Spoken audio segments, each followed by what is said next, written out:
So, this is going to be a bit of a rant video, but I'm going to try and keep it concise. And what I want to talk about today is the concept of meritocracy. And in particular, I want to talk about the semantics of meritocracy, what we mean when we say that. And this is going to look at two specific framings of meritocracy that I think are often used interchangeably and often even in the same argument or in the same position when they're not internally consistent with each other. And the two framings of meritocracy, on one hand, are what I'll call the fairness framing and the effectiveness framing. So, fairness is often what we're referencing when we're talking about meritocracy is more of a value-based concept. So in an organization or as a nation, the belief that we are a meritocracy. And the idea there is that it is an opportunity for everyone to succeed based on their merit as individuals. So that's the fairness concept of meritocracy. The other side of meritocracy is that you choose based on the most effective choice. So a great example of this is a technique that's been used in orchestra auditions to try and remove bias from the selection during auditions.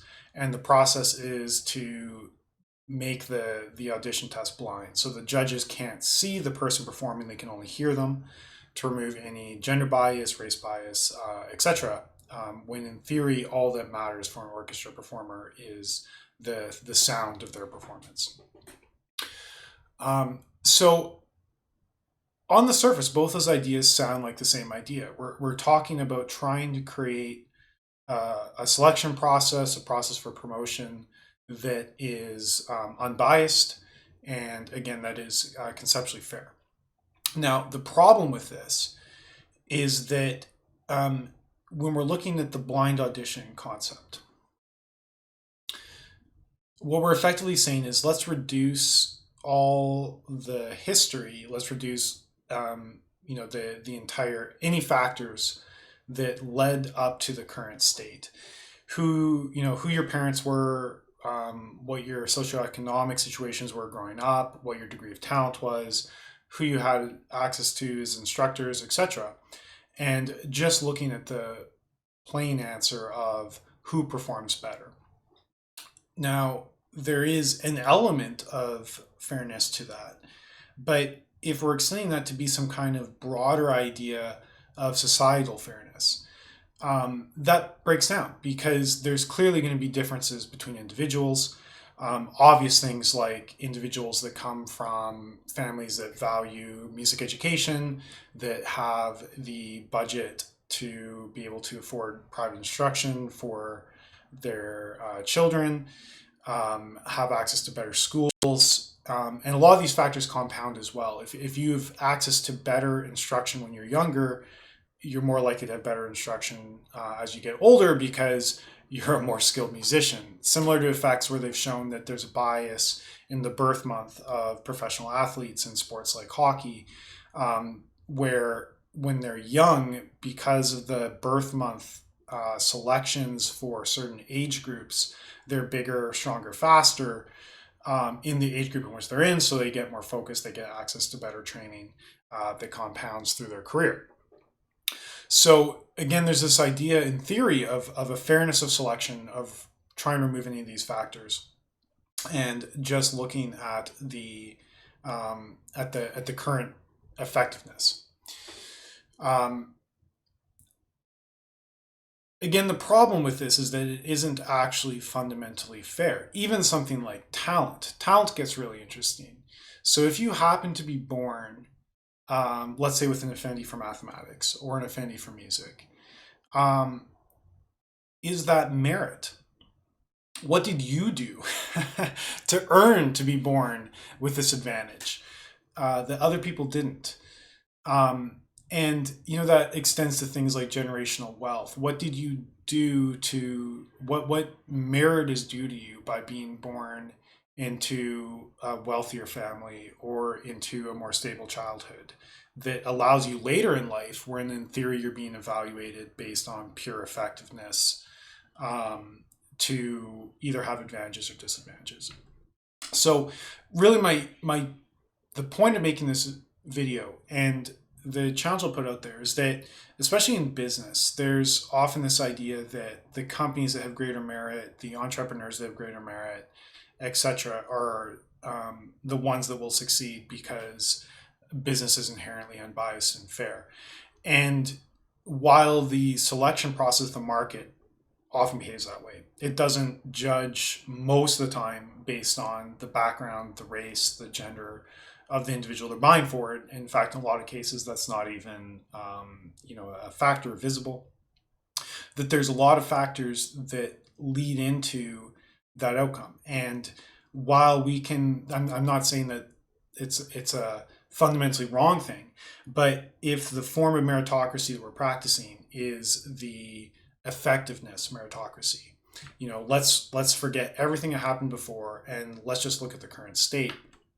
That there are tons of factors, like in business, for example, your network, the relationships, your parents' network, your, of course, as we know, your gender, your race, will have an effect on your ability to raise capital, will have an effect on how you're perceived. So independent from all kinds of other factors that detract from the pure meritocracy of business, a belief that a efficient market, a meritocracy through capitalism is fair is, I think, a naive statement. We can say that it's fair in some ways in that it only evaluates based on an unbiased evaluation of performance. Even that's problematic, but we could say that. But if we're trying to then say that because of that, we therefore have a fair society where everyone has an equal chance, the one does not follow the other, and the only thing it's allowing us to do that is conflation of what we mean when we say meritocracy. So it's just a challenge in your own view of yourself. Sometimes we use this conflation to do things like to excuse, not to excuse, but to explain. I have what I have because I deserved it. I earned it. That homeless person on the street doesn't have what I have because they're less meritorious. Let's forget, what their conditions were, what their mental health conditions are, what their addiction situation is. I trust in the meritocracy of our society, so therefore I deserve what I have and they deserve what they don't have. And on the flip side, again, this shows up in entrepreneurship all the time. People internalize, and I internalize the success of our business as a reflection on our merit as individuals. And that is, again, in some cases that might be true, but the number of successful people I've seen that are devoid of merit, the number of amazing people I've seen whose businesses struggle, and not like if there was a direct factor that could be pointed to and say, oh, well, just raise your prices 10% and they'll fix it. Just read this book. Just talk to this consultant. It's the factors involved in which businesses succeed and which businesses fail, especially in high-tech entrepreneurship, are so much more nuanced, complex, and less merit-driven. So when you find yourself slipping into this merit framing, I deserve what I have because of my merit. The reason I'm failing is because I'm not sufficiently meritorious. To take a step back and at least create clarity for yourself of which framing of merit is being discussed in the situation.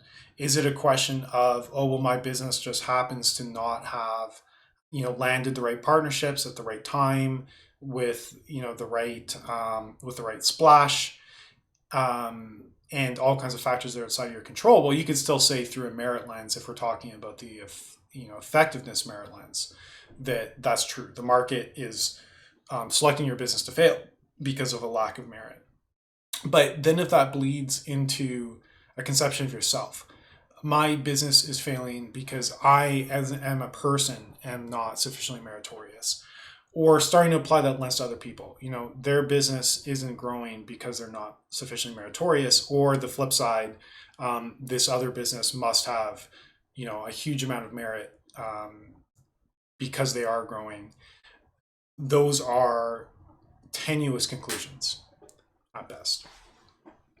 So I'd be fascinated to hear other people's view on this. I think this is going to be a really important conversation as we go forward, and we're looking at things like UBI, taxation, distribution of wealth, generational wealth, reparations, etc. So I would love to hear other people's views on this. If you have any questions, leave them in the comments, and I'll try and respond. Thanks for listening.